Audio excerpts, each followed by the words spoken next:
नवीन channel Rani's तडका टेलमध्ये तुमचं स्वागत आहे। आज आपण बनवणार आहोत समर स्पेशल आम्रखंड, एक सहज सोपी घरगुती रेसिपी। चला बघूया। प्रथम एक भांडे घेऊया, मग त्यावर चाळणी ठेवून घेऊ। मग त्यावर एक सुती स्वच्छ पांढरे कापड टाकून घेऊ। त्या कपड्यावर दही ओतून घेऊ, जे की मी 400 ग्राम घेतलं आहे। ते साधारणतः 3-4 जणांना पुरेल।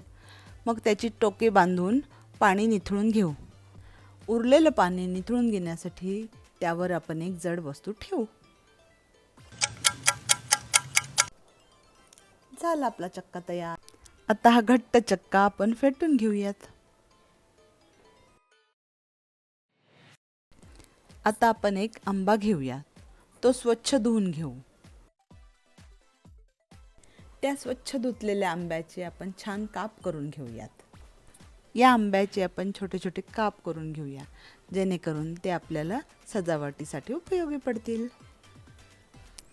अरे वा, हे पाहून तर माझ्याच तोंडाला पाणी सुटलंय। हे छोटे छोटे तुकडे काढून बाजूला ठेवून देऊयात। आता हे आहे आपलं सगळं सजावटीचं साहित्य। आता आंब्यांच्या फोडीचा गर आपण चक्क्यामध्ये टाकून घेऊ। शिवाय यात मी थोडे तुकडे पण टाकले आहेत, जे की दाताखाली आल्यावर छान लागतात। ज्यांना आवडत नसेल ते स्किप करू शकतात।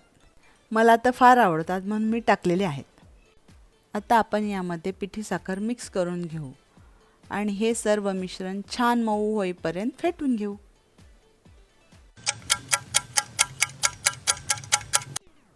झाले तयार। आता आपण आंब्याचे काप घालून सजवून घेऊ। त्यानंतर पिस्ता आणि काजू। झाले आपले आम्रखंड तयार।